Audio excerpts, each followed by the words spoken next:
already got that. Whoa, hold on. So I wasn't able to get that one. Well, no, we already determined that it's because I would need to be able to move, which I cannot do.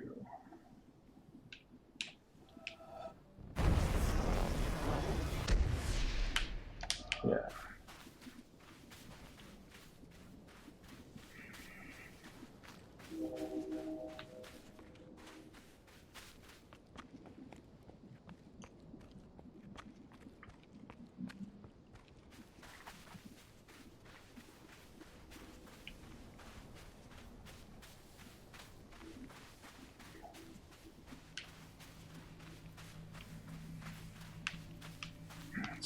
Is that a ventilation shaft?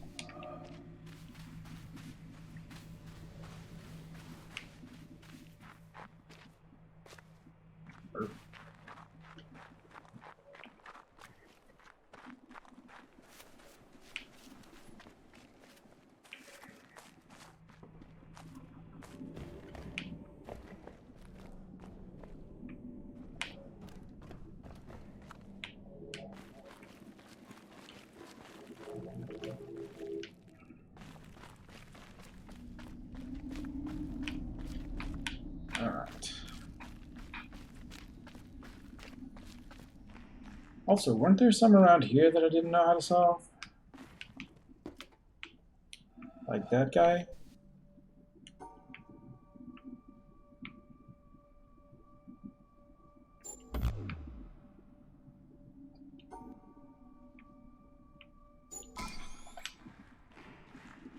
Okay. Alright. Show me the lesson that we should learn. Alright, it looks like rotated version was this. Yeah? No?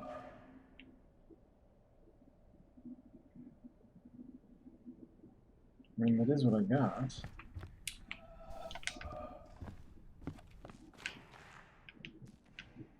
Maybe there's a different way of actually producing that result.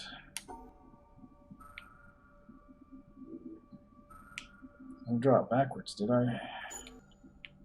Nope.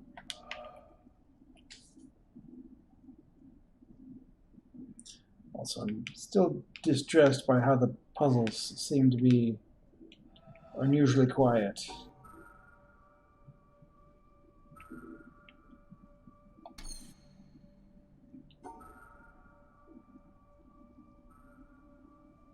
Okay, so right down.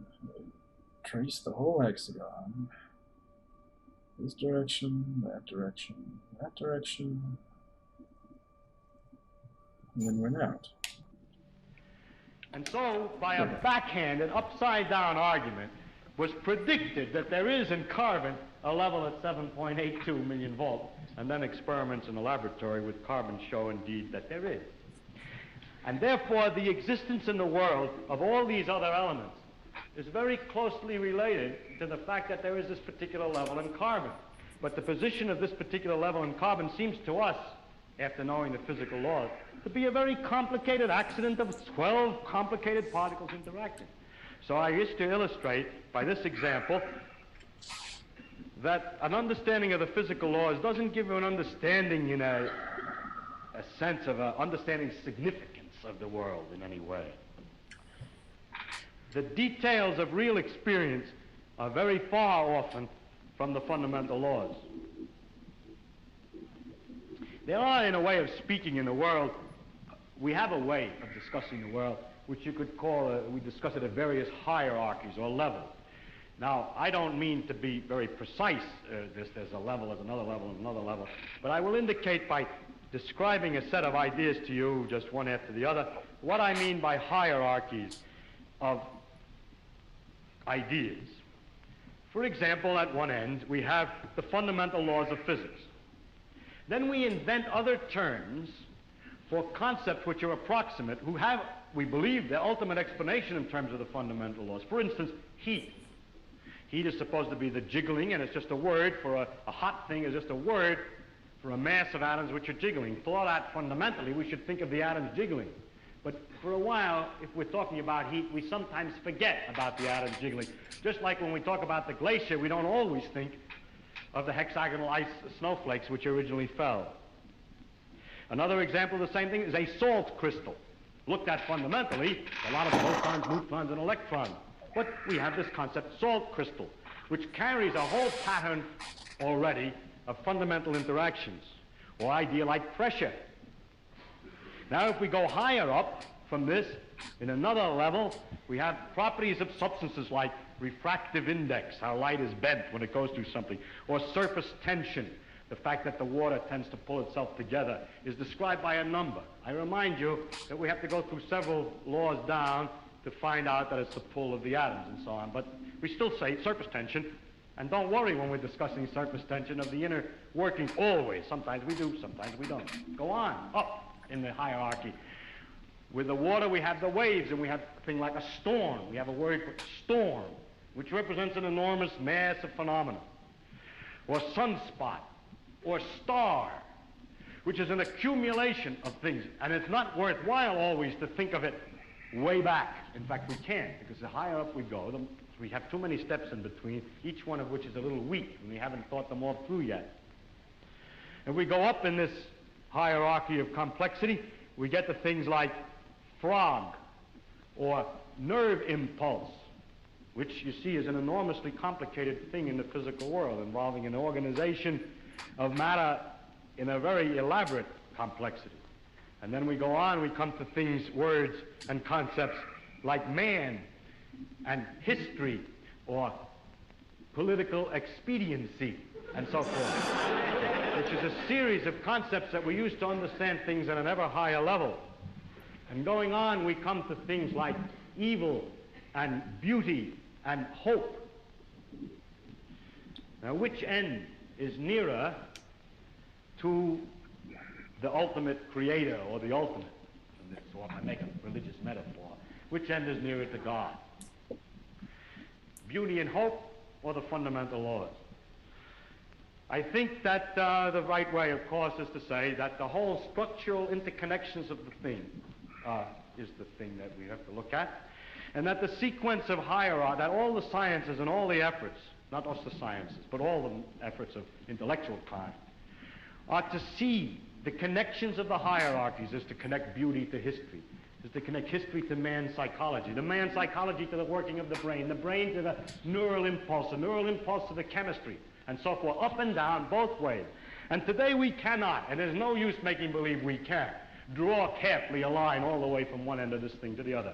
In fact, we've just begun to see that there is this relative hierarchy. And so I don't think either end is nearer to God's. And it's to stand at either end and to walk out off the end of the pier only, hoping out in that direction is the complete understanding, is a mistake. And to stand with evil and beauty and hope, or to stand with the fundamental laws, hoping that way to get a deep understanding of the whole world with that aspect alone, is a mistake. And it is not sensible either for the ones who specialize at one end and the ones who specialize at the other end to have such disregard for each other. They don't actually, but the people say they do. So. But that actually the great mass of workers in between, connecting one step to another, are improving all the time our understanding of the world, both from working at the ends and working in the middle. And in that way, we are gradually understanding this connection, this tremendous world of interconnecting hierarchies. If you expected science to give all the answers to the wonderful questions about what we are, where we're going, what the meaning of the universe is, and so on, then I think you could easily become disillusioned and then look for some mystic answer to these problems. How a scientist can take a mystic answer, I don't know, because the whole spirit is to understand. Well, never mind that. I don't understand that. But anyhow, if you think of it, though, the way I think of what we're doing is we're exploring. We're trying to find out as much as we can about the world. People say to me, are you looking for the ultimate laws of physics? No, I'm not. I'm just looking to find out more about the world. And if it turns out there is a simple ultimate law that explains everything, so be it. That would be very nice to discover. If it turns out it's like an onion with millions of layers and we're just sick and tired of looking at the layers, then that's the way it is. But whatever way it comes out, its nature is there, and she's going to come out the way she is. And therefore, when we go to investigate it, we shouldn't pre-decide what it is we're trying to do, except to find out more about it. If you say, but your problem is, why do you find out more about it? If you thought that you were trying to find out more about it because you're going to get an answer to some deep philosophical question, you may be wrong. It may be that you can't get an answer to that particular question by finding out more about the character of nature. But I don't look at it. My interest in science is to simply find out about the world. And the more I find out, the better it is. I like to find out. There are very remarkable mysteries about the fact that we're able to do so many more things than apparently animals can do, and other questions like that. But those are mysteries I want to investigate without knowing the answer to them.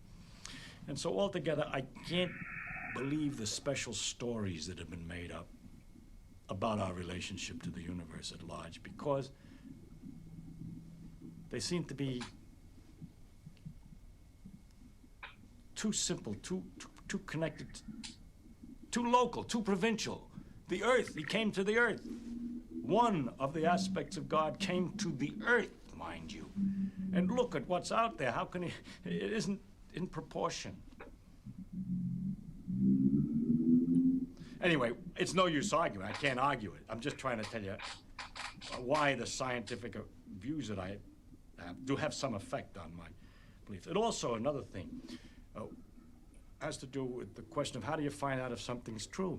And if you have all these theories of the different religions, have all different theories about the thing, then you begin to wonder. Once you start doubting, just like you're supposed to doubt, you ask me, is the science true? We say, no, we don't know what's true. We're trying to find out. Everything is possibly wrong.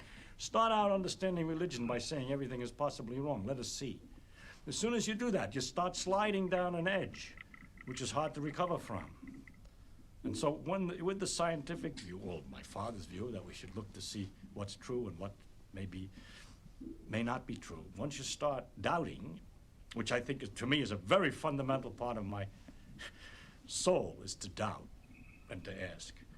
And when you doubt and ask, it gets a little harder to believe. You see, one thing is I can live with doubt and uncertainty and not knowing.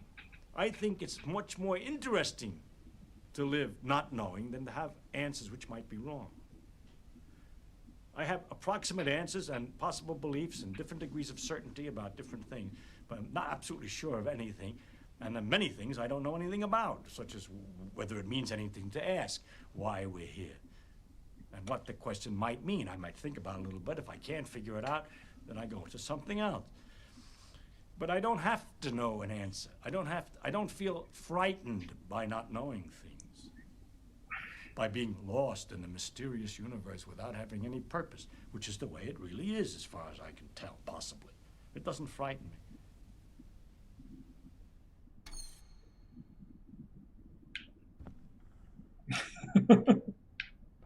All right. It's a little bit more sensible, but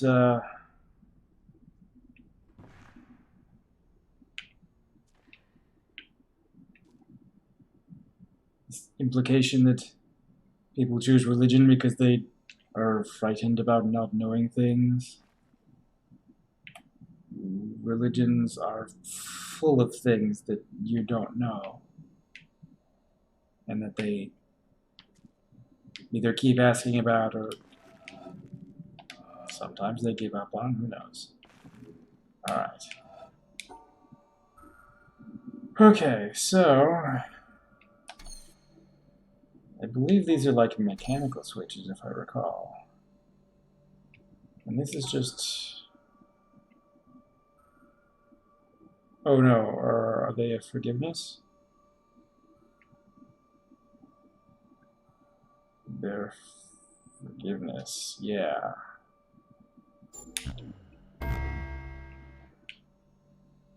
It's correct.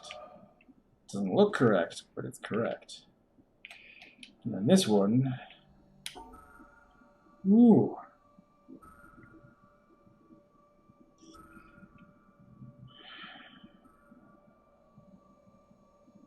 It's not the same one, is it? No. Not quite.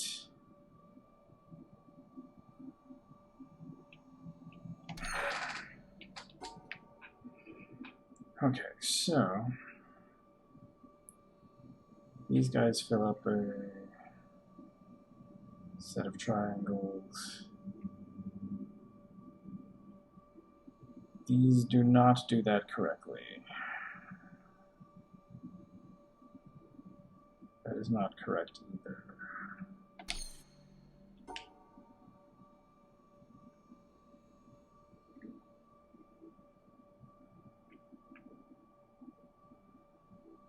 That is not it, but it's close, I think. Because you have that. Hold on.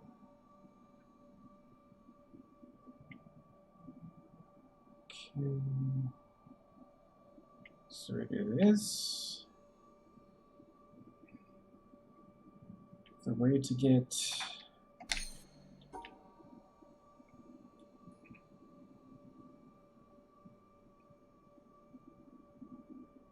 that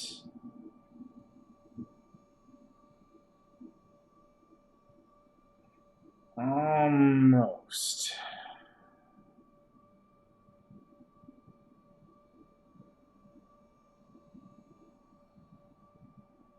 No.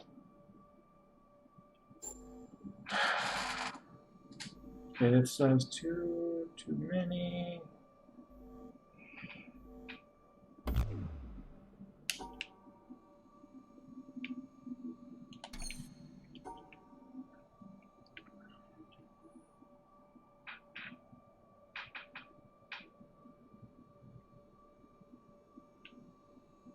This does not work.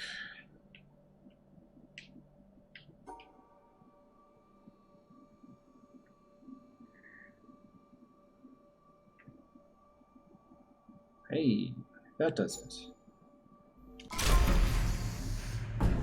Alright. Okay. Interesting.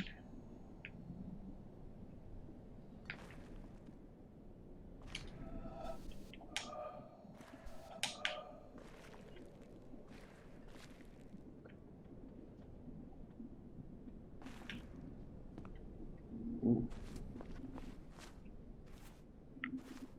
Alright. I've been here.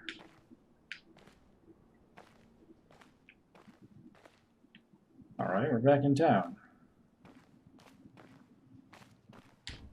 Already hit that, right? Yep.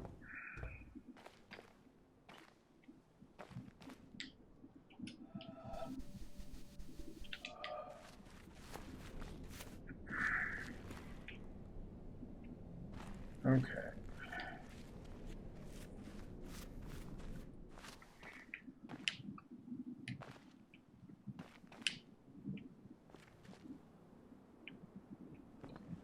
Alright.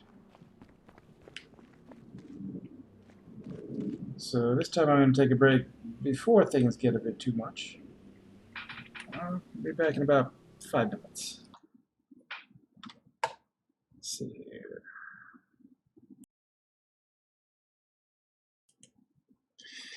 Actually, I'm totally failing to keep track of the time.